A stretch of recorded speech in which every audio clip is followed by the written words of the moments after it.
Unahin na po natin ang Bulacan, kung saan sakit ng ulo pa rin ang pagbaha sa ilang lugar, gaya na may Kawayan at Kalumpit. Ang pagtaas ng tubig doon, hindi lang bunsod ng pag-ulan, kundi maging ng high tide. Mula sa bayan ng Kalumpit, nakatutok live si Susan Enriquez. Susan! Vicky, Mike, wala na ang bagyong Labuyo, wala na rin ang ulan dito sa Kalumpit, Bulacan, pero nakaantabay pa rin ang mga residente sa posibleng pagtaas ng tubig. Bunsod naman ito ng high tide at ng ulang dala ng bagyong si Labuyo. Bukod kasi sa catch basin, itong Kalumpit, Bulacan, itong barangay Sapang Bayan din ang pinakamababang lugar dito sa bayan ng Kalumpit. Narito po ang aking report. Tumaas daw ang tubig dito sa barangay Sapang Bayan kagabi dahil sa pag-ulan habang palabas ang bagyong Labuyo. Umabot daw hanggang baywang ang tubig. Madaling araw po, inalert ko na po ang aking mga kabarangay sa malapit kay Ilogan po na sila po kung kailangan lumigas na po. Ang mga residente ngang walang second floor, nakilagay muna ng gamit sa kanilang mga kapitbahay. May time po na nagka-high tide talaga. Ang dating po ng tubig ngayon is tumataas pagdating na ng gabi. Nadagdagan pa ang problema nila sa baha ngayong araw dahil sa high tide. Inaasahan din daw ng mga residente ang posibleng pagbaba ng tubig mula sa Nueva Ecija at Pampanga. Handa naman daw dito ang lokal na pamahalaan. Magdamag uli po kami hindi matutulog. Naka-adyan po ang aking mga sangguniang barangay, mga volunteer po. Adyan po kami, naka-ready po kami para bantayan po.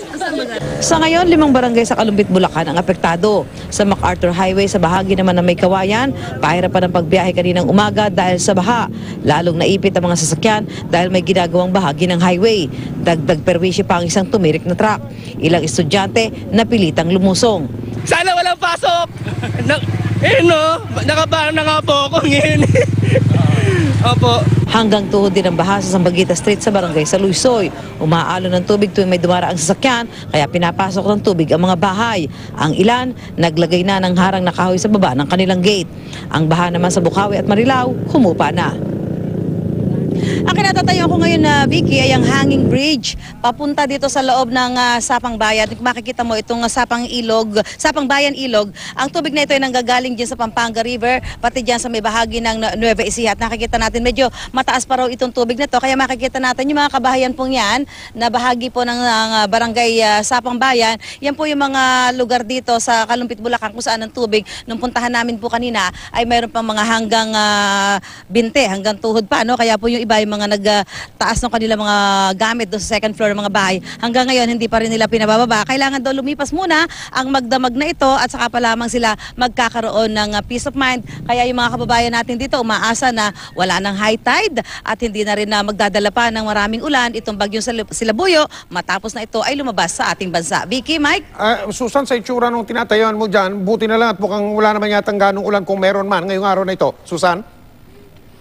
Wala naman at mukhang hindi naman walang nagbabadyang ulan sa mga oras nito. Although kaninang umaga umulan daw pero noong tanghali hanggang pahapon na walang pag-ulan pero hindi pa rin talaga tumitigil yung pagdating ng tubig mula dito sa Sapang Bayan River na sinasabi nga nila na nanggagaling dito sa Pampanga River at maging dito sa may bahagi ng Nueva Ecija. So ang pinagdarasal na lang nila, walang high tide ngayon at wala na rin ulan at tubig na dadalhin itong bagyong Labuyo na dumating nga dito sa ating bansa. Mike? Kahit na patuloy ang daloy ng tubig dyan na galing sa ibang lugar, tumataas pa yung tubig dyan o nababawas-bawasan na, Susan? O nananatiling pareho lang ang taas? Susan?